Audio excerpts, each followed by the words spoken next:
सावन सोमारी आवे भूखा बारात हो, सैया जी चढ़ के आइए नाना दो रात हो। सावन सोमारी आवे भूखा बारात हो, सैया जी चढ़ के आइए नाना दो रात हो।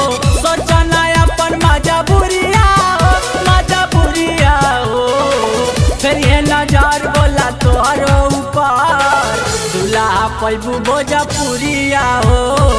फिर ये नजर बोला तोहरो ऊपर दूल्हा पैबू भोजपुरिया हो।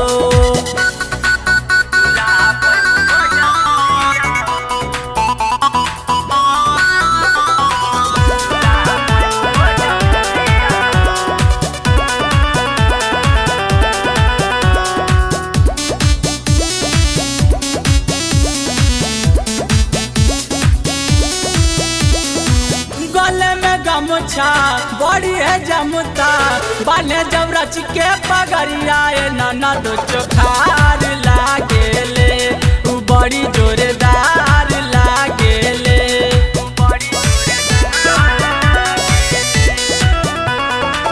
गले में गमछा बड़ी है जमुता बाने जब रच के पगड़िया नाना दो चोखार लागेले उ बड़ी जोरदार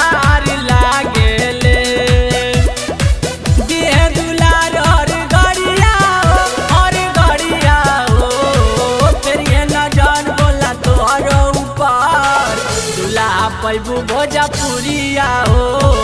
फिर ये नजर बोला तोहरो ऊपर दूल्हा पैबू भोजपुरिया हो।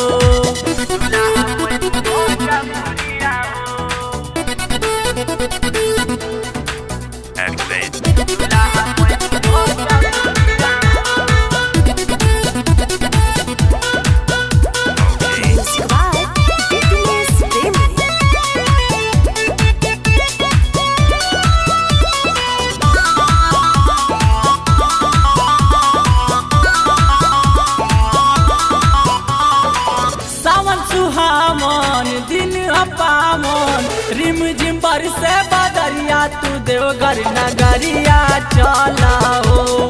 भोला जी के दर्शन कला हो।